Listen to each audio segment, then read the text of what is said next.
Hello, welcome to Collector RC. Okay, so this video is going to be kind of weird. It's been a few days since we uploaded one, longer than we normally wait, but because we're just waiting on a lot of parts, and then, you know, real life things come into play, so yeah, anyway, but we do have the new Mamba tires on the Rift, and it's ready to go.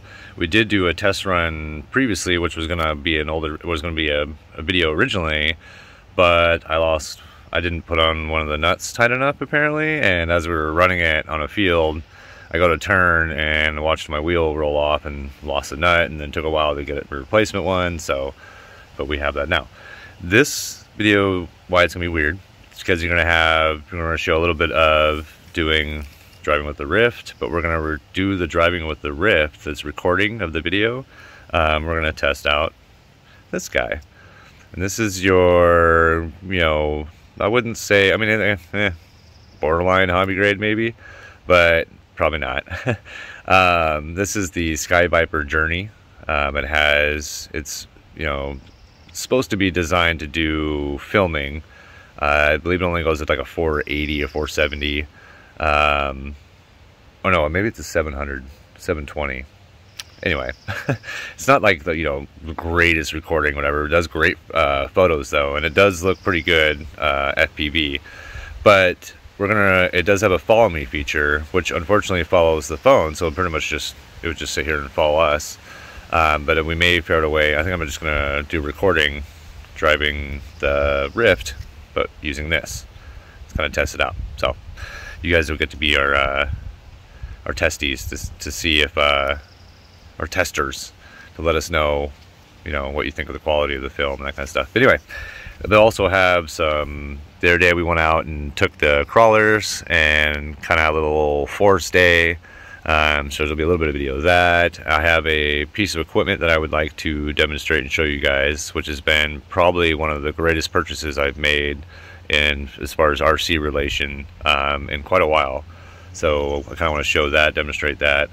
Just kind of have a few different little, you know, clips involved. Again, we're still waiting to do the 24 brushless motor testing. We're going to do that with, it's like, I think we are up to 5 or 6 motors now. That setups or different things we're going to test, doing all that to see what's the best bang for your buck, what gives you the best for crawling or bashing, or however you want to work your 24. That's what we're testing. And then we have some new parts also that we're going to test. And then I have something else that we're going to go ahead and we'll debut where I'm at now. It's not done. And then, so we'll go ahead and show some photos of the process of where I, you know, from when it started to where I'm at now. But again, like I said, it's not done. We still have a lot of detail stuff to finish, to put on it. But I can actually show you, let's just show you a little bit right now, just a little teaser. That's about all I'm going to show. So at the end of the video, I'll go ahead and we'll share the photos to where the process of where I'm at with what I just showed you. So, all right, enjoy. Bye.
I'm just saying hi. I was gonna say, I'm not an obstacle.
Okay, so thank you for watching all that other stuff. I assume I put this towards the end of the video. All right, so what you're seeing here is 3 different batteries. We've got a 3S battery, we've got a 2S battery, and then another 2S battery, well, kind of a modded one, that's for the SCX24s. So what I'm going to show you, and I'm not sure if I brought this up before. If I have, then I guess I've done it twice. So what I'm gonna, the product I'm gonna talk about is this guy right here. It's a capacity controller. Requires no batteries whatsoever. You just throw it in your RC bag or your pocket, whatever. Just take it with you. So as you can see, it's got a bunch of little things on here. We do lipo, lipes, lithium ions, NIMs, and nickel cadmiums. It also has, you know, there's your nickel cadmium and your nickel hydride will plug into here. This section here is for your balancing plug. So what this will do, well, I should probably get to that first. It'll actually just tell you, it gives you a percentage of the charge of your battery. It'll also tell you the overall voltage in comparison to what it's actually supposed to have. It will also tell you each individual cell voltage. It does a few other, I mean, it does quite a few different things. I think the main reason I use it is because on the go, if you need to check a battery and you weren't sure like where your batteries are at, how much of a battery have you used. Generally, if my battery is still 60% or higher, I will go ahead and continue using it. If it's lower than 60%, I'll put it aside and wait for the charge. But this will tell you. Also, if you're having a bad cell, say if you're out camping or at some kind of event or freaking the woods, you know, and you don't know where your batteries are standing, and instead of putting them in every one of your cars or whatever, you can just throw this thing on. And I'll show you real quick how it works. We'll first do the 3S. I think I use a little bit of, at least a little bit of a couple of these batteries. It's kind of fail-safe. You want to make sure that your little hooks here, see those? I know it's kind of hard to see with the light. Let's see if we can get, come on, light. See these right here? That goes up. You follow from the 1. You can see here, it will tell you, it will automatically tell you, obviously if it says 3S, it'll connect into 3 prongs here. I apologize, I'm doing this all one-handed. There we go. So, as soon as you plug it in, oh, let's do this properly here. All right, so as soon as you plug it in, there you go. Oh, yeah, see, I used a lot of that battery. I'm down to 8%. And so you can go through, there's your overall voltage total. You can go through your independent cells. There's 1, there's 2. You can see at the top there, it'll tell you, indicate if it's 2S or 3S. There's your 3rd cell.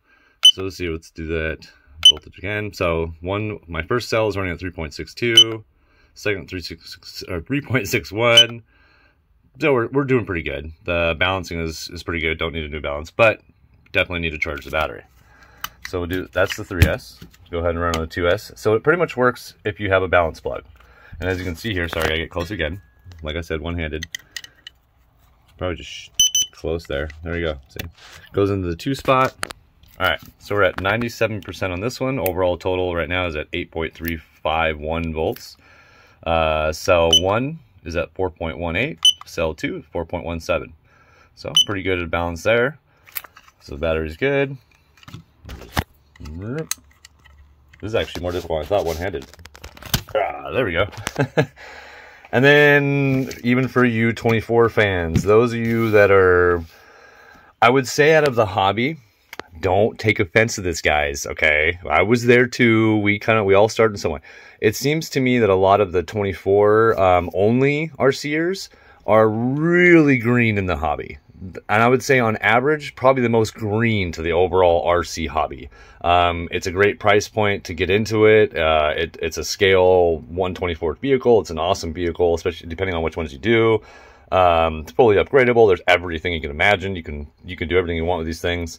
But it seems like a lot, they don't really understand the, you know, we're a lot of us seasoned RCers, you know, we were all there. I wasn't there not that long ago. You got to go through a kind of a schooling.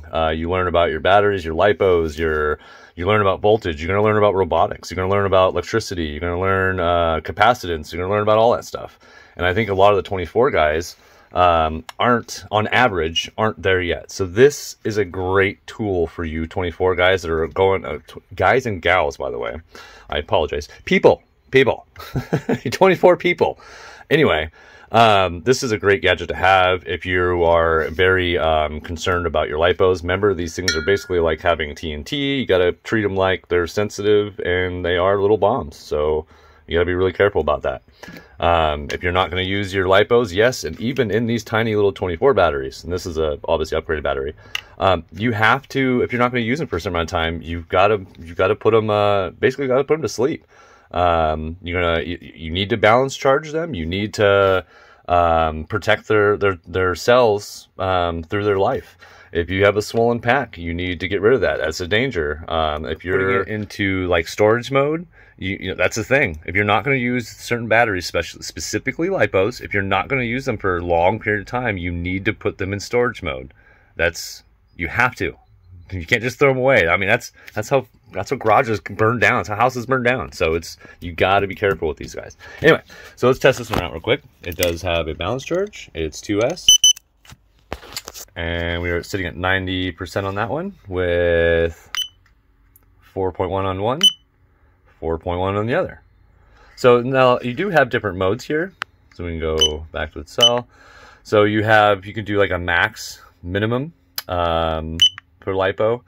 Then you have so you can see your max minimum, then it goes to your max voltage and your minimum voltage. So it's got some cool stuff. It's got some cool stuff. This will adjust your type of lipo or whatever it is. Obviously, look at that. Lifey battery is 99%. 90% okay. So anyway, so yeah. That's how you're gonna, so I recommend, I'll put a link for this. I believe it's an Amazon purchase. They're pretty cheap. There's different variations, different kinds you can get. This one is my favorite so far. It's relatively priced, so you're not gonna spend a fortune on it. And I think it becomes a necessity at some point when you start to collect batteries over time. As you can see, one of our cases, this is probably the case I travel the most with. I mean, I'm full of lipos here. And then, you know, these come out of there. Usually they're a little bit more organized. So, you know, I have my wires taped down, that kind of stuff. But, yeah, I mean, I've got all sorts of batteries in here. So it becomes and then yes, you need to put your lipos in a fire safe case in some fashion or form. You can use like the Army ammo cases and that kind of stuff. This is my first lipo bag, but I've filled it up too much. You can see I had a bunch of batteries in there. But yeah, so over time, you're going to develop a lot of batteries, and this thing becomes freaking awesome. It travels with me in here. So, all right, thanks for watching. Stay tuned. Hopefully, we'll have these new motors and everything for the 24s coming. We have a lot more 110 stuff coming. We have events coming up. So, yeah. All right, till next time, guys. Bye.